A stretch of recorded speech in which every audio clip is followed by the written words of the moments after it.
حضرت صلی اللہ علیہ وآلہ وسلم ایک بار مسجد میں بیٹھے ہوئے تھے۔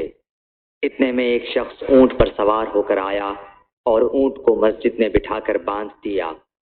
پھر پوچھنے لگا، بھائیو تم لوگوں میں محمد کون سے ہیں؟ حضرت صلی اللہ علیہ وسلم اس وقت لوگوں میں تکیہ لگائے بیٹھے ہوئے تھے۔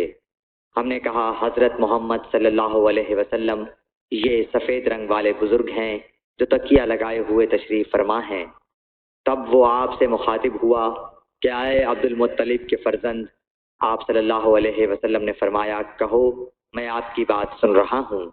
وہ بولا، میں آپ سے کچھ دینی باتیں دریافت کرنا چاہتا ہوں اور ذرا سختی سے بھی پوچھوں گا تو آپ اپنے دل میں برا نہ مانیے گا۔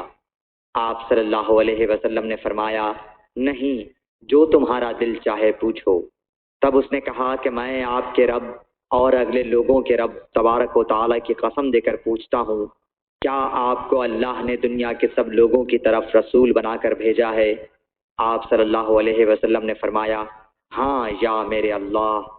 پھر اس نے کہا، میں آپ کو اللہ کی قسم دیتا ہوں، کیا اللہ نے آپ کو رات دن میں 5 نمازیں پڑھنے کا حکم فرمایا ہے؟ آپ صلی اللہ علیہ وسلم نے فرمایا، ہاں یا میرے اللہ۔ پھر کہنے لگا، میں آپ کو اللہ کی قسم دے کر پوچھتا ہوں کہ کیا اللہ نے آپ کو یہ حکم دیا ہے کہ سال بھر میں اس مہینے رمضان کے روزے رکھو؟ آپ صلی اللہ علیہ وسلم نے فرمایا، ہاں یا میرے اللہ۔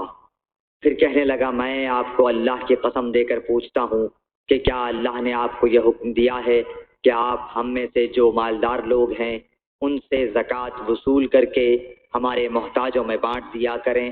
حضرت صلی اللہ علیہ وسلم نے فرمایا، ہاں یا میرے اللہ۔ تب وہ شخص کہنے لگا، جو حکم آپ اللہ کے پاس سے لائے ہیں میں ان پر ایمان لایا، اور میں اپنی قوم کے لوگوں کا جو یہاں نہیں آئے ہیں بھیجا ہوا تحقیق حال کے لیے آیا ہوں۔ صحیح بخاری حدیث نمبر 63۔